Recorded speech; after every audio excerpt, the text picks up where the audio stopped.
Na hata baadhi ya makanisa yetu nayo yameanza kuwa yanachukua misimamo ya kisiasa, misimamo binafsi yao ya kisiasa, na kutuamrisha waumini tufate misimamo ya hao. Na kuna hii taasisi imezuka siku hizi inaitwa Jukwaa la Wakristo, inayolazimisha nyaraka fulani fulani zisomwe ndani ya makanisa. Mimi nimegombana nayo, mimi ni muwazi na mkweli. Mtu anasema Wakristo wote tunawaombeni mpigie kura ya hapana katiba inayopendekezwa. Sasa unajiuliza, ikiwa tutakuwa sisi Wakristo wa Tanzania tunapokea misimamo ya kisiasa kutoka kwa maaskofu wetu, basi tujiondoe kwenye vyama, tuwe tunasubiri tu wakubwa watatuambia nini, ndio tuwe tunasema hili ndio tunakwenda kulifanya. Haiwezekani. Leo wamefika hapo, kesho watakwambia Mkristo yoyote asijiunge na chama fulani.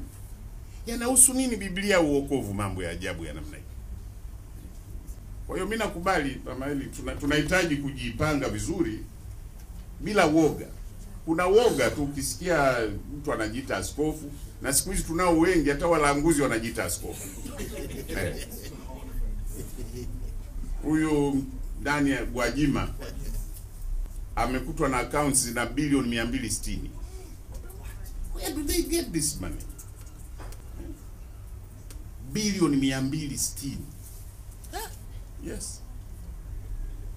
Ana helikopta 2 zimepaki tu pale kanisani, hata hatujui anataka kufanya nini.